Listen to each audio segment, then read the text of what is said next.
देवेंद्र जी, ये कहा जा रहा है कि इससे इंस्पेक्टर राज खत्म हो जाएगा, लेकिन आपको नहीं लगता कि एक अलग तरह का सिस्टम शुरू हो जाएगा इससे, जैसा कि डर एसके जैन साहब ने दिखाया है? ऐसा कोई भी नया सिस्टम शुरू नहीं होगा। मैंने भी पहले भी बताया कि हमारे जो जन सुविधा केंद्र है फैसिलिटेशन सेंटर के माध्यम से व्यापारियों को सुविधा दी। व्यापारियों को एक भ्रम है या उनको भैरम के लिए फैलाया जा रहा है कि उनको रोज कंप्यूटर ऐसा नहीं। 20 लाख तक के व्यापारी को रिटर्न ही नहीं मिलना है जी।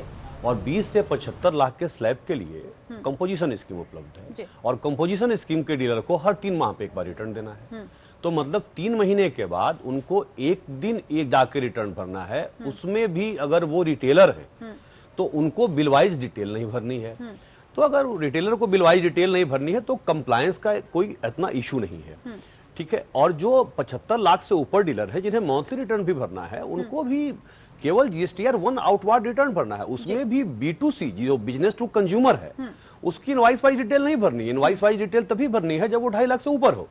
तो रिटेलर 2.5 लाख से ऊपर के बिल बहुत ही कम इनवाइस करता है। और B2B का डिटेल इसलिए भरना है कि जो जीएसटी की पंच लाइन है, मैंने बताया कि वो आईटीसी की क्रेडिट, आईटीसी का फ्लो है। वो एक दूसरे से जब आईटीसी क्रेडिट अगले डीलर को मिलेगा, रिसीवर प्राप्त करेगा सप्लायर से और उसको आगे वो पास ऑन करता जाएगा। वो इसलिए दिया गया है। तो इसलिए इंस्पेक्टर आज नहीं आएगा, ये एक ट्रांसपेरेंट व्यवस्था है।